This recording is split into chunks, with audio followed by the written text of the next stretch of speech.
Sehore collector और SP पहुंचे महाराज के द्वार। कथा स्थल की व्यवस्थाओं का लिया जायजा। कैलाश विजयवर्गीय के पत्र से बना दबाव। विजयवर्गीय ने सीएम को पत्र लिखकर जताई थी कड़ी आपत्ति।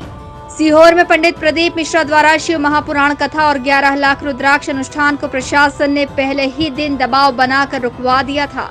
व्यासपीठ से पंडित प्रदीप मिश्रा ने जब कथा रोकने की घोषणा की तो वे भावुक होकर रो पड़े। कथा में इतनी भीड़ होगी इसका अंदाजा न आयोजकों को था न प्रशासन को। जब लाखों की भीड़ कथा स्थल पर पहुंच गई और 40 किलोमीटर लंबा जाम सड़कों पर लगा जिसमें हजारों वाहन फंस गए, तब प्रशासन के हाथ पैर फूलने लगे, क्योंकि जाम में फंसने पर मंत्रियों के फोन आने लगे। जिसके बाद प्रशासन ने पंडित जी पर दबाव बनाकर कथा को समाप्त करवा दिया। इस मामले में भाजपा महासचिव कैलाश विजयवर्गीय ने कथा रुकवाने पर कड़ी आपत्ति जताते हुए मुख्यमंत्री शिवराज सिंह चौहान को एक पत्र लिखा, जिसमें उन्होंने पूछा कि आखिर ऐसी कौन सी विपदा आ गई थी कि पंडित प्रदीप मिश्रा पर इतना दबाव बनाया गया कि उन्हें भारी मन से कथा को समाप्त करना पड़ा। उन्होंने ये भी पूछा कि क्या सीहोर के प्रशासनिक अमले की इतनी हिम्मत है कि वो इतना बड़ा निर्णय कर ले। विजयवर्गीय ने ये भी लिखा कि सीहोर प्रशासन को जाकर श्री प्रदीप मिश्रा से माफी मांगना चाहिए और कथा पुनः प्रारंभ होना चाहिए। विजयवर्गीय ने अपने पत्र में लिखा, माननीय शिवराज सिंह चौहान जी, मुख्यमंत्री मध्य प्रदेश शासन भोपाल, सादर वंदे। आदरणीय 28 फरवरी 2022 को सीहोर में जो कुछ हुआ उसे देख सुन अत्यंत पीड़ा और वेदना पहुंची। सीहोर जिला प्रशासन की अकर्मण्यता से मेरे जैसे कई सनातनियों को आघात पहुंचा है।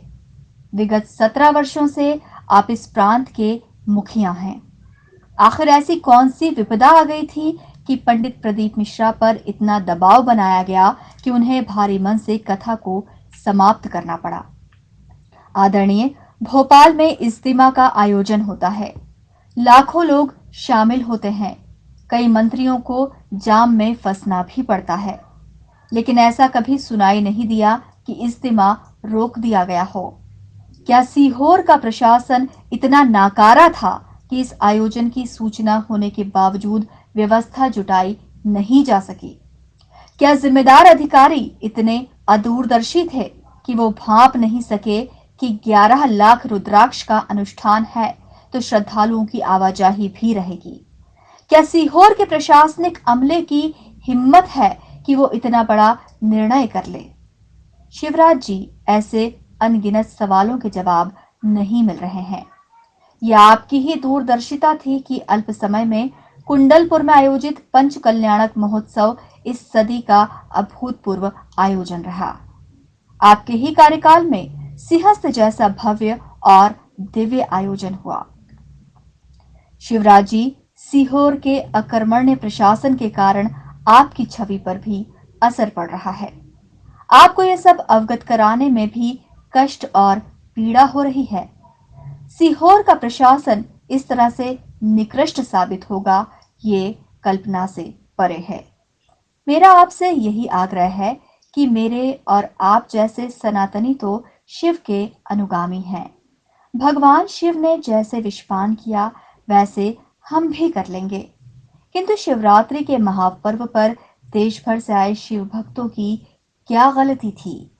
गलती तो शुद्ध रूप से सीहोर प्रशासन की है।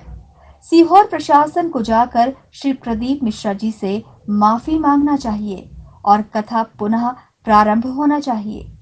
मेरी दृष्टि में शिवराज के राज में प्रशासन की गलती की सजा शिव भक्तों को क्यों दी जाए? मुझे विश्वास है आप प्रशासन के खिलाफ सख्त कार्रवाई करेंगे तथा कथा पुनः प्रारंभ हो सके ऐसा प्रयास कराएंगे। आभार, आपका शुभेच्छु, कैलाश विजयवर्गीय।